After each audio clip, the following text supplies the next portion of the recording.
Hi guys! Magandang gabi! Welcome back po dito sa Gandara SRU channel for Showbiz Update. Andito na naman nga po akong muli nagbabalik.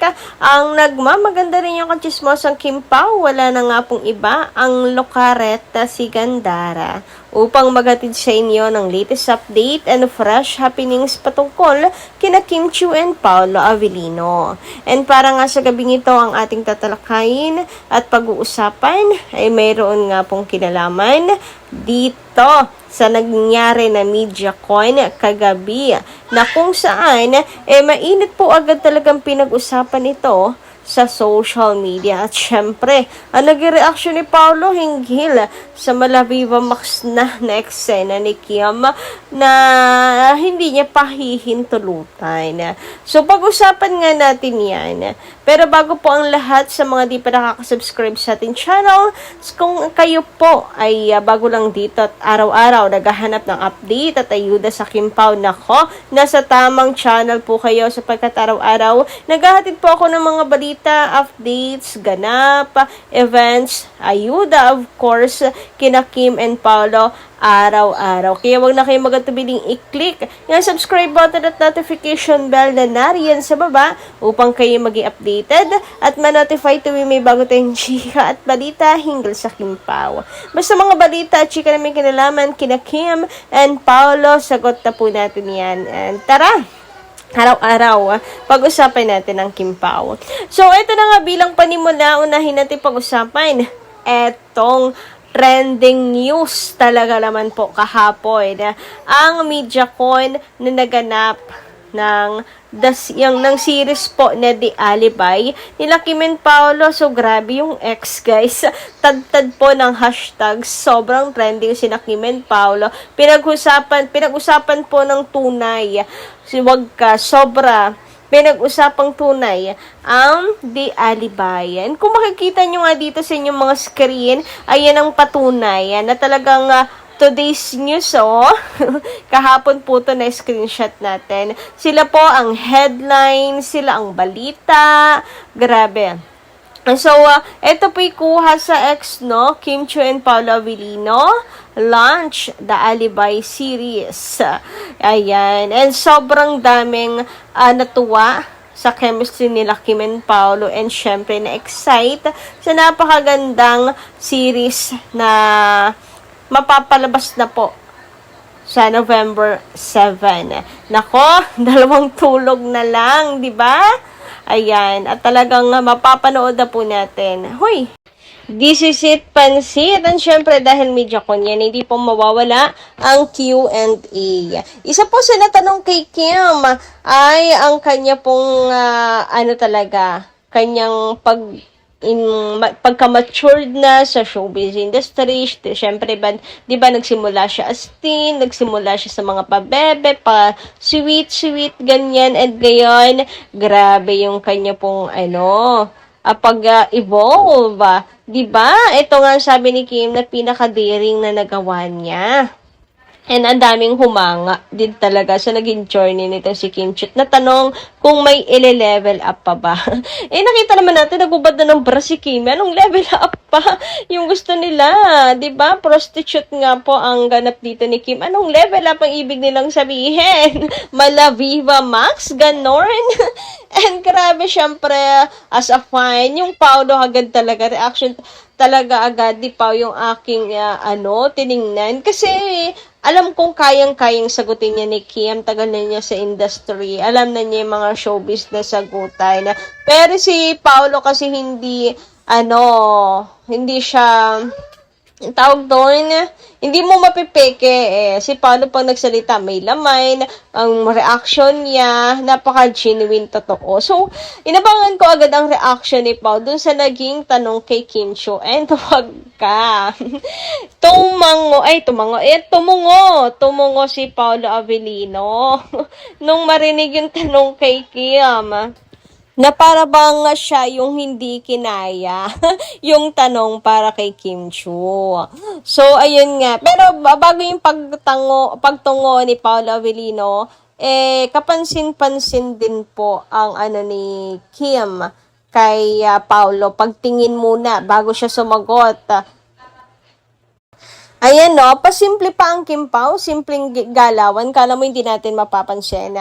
Pero ako sobrang pansin ko yan talaga kasi inaabangan ko nga ang reaksyon ni Paolo Avellino. So si Kim Chu, after nung tanong sa kanya, tumingin kay Pao na para bang nag-aantay ng go signal, ganyan. Para bang nag-aantay na oo, okay ba kay Pao? Kapag okay, sige, sagutin ko. Pero kung hindi, ay hindi ko sasagutin. Parang gano'n.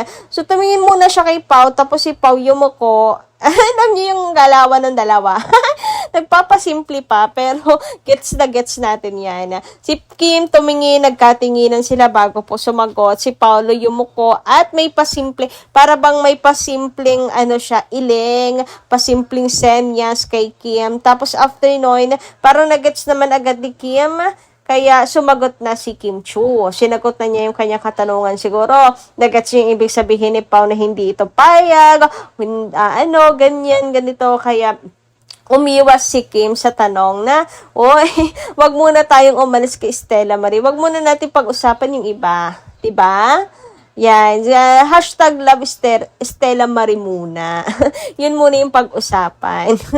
Hindi pa kasi agree si Papi doon sa sobrang level up niyan. Kung ano bang nais pa nilang level up, yung Malabiba Max na. Nako, talagang hindi papayag si Paolo niyan.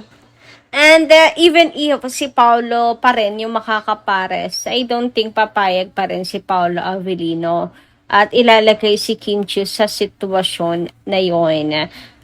Conservative din yan si Paolo Avellino syempre. So kayo ba, palagay niyo, kahit siya yung kapartner, papayag si Paolo? Ha? Papayag ba si Paolo Avellino? Kung payag, at least alam natin si Paolo yung ka-eksena. Pero kung ugali ni Paolo naman ang ating pag-uusapan, ay mukhang no. Pero si Kim kasi open naman, open sa iba pang sa iba pang experience, iba pang role, para ma-explore pa niya syempre ang kanyang pagiging artista. Anyway, after nga pong sumagot ni Kim, eto kapansin-pansin si Paolo. Tingnan niya si Paolo. 'Di ba sumasagot si Kim? After sumasagot na ngayon si Kim. After yung muko ni Pao, dahil siguro tumanggi si Kim na sagutin yung tanong, yung tingiting tagumpayan, no? Di ba? Ika naman ni Paolo, na-gets niya yung ibig kong sabihin. Ngiting tagumpayan si Paolo Avellino. Ang kulit talaga ng galawan ng dalawang to. Grabe, isa to sa pinaka-favorite kong part na naging media coin. Kasi kitang-kita ko, yung pasimple nilang galawan. Yung iba hindi yan mapapansin. Pero kasi tayo, bilang Kim Pao, kabisado na rin natin kahit papaano sila Kim and Paolo, 'di ba? Grabe naman nga yan. And kahit hindi naman siguro si Pao ang tanungin, yung mga fans, parang I don't think napapayag din mga fans na Malabiba Max na yung level, di ba?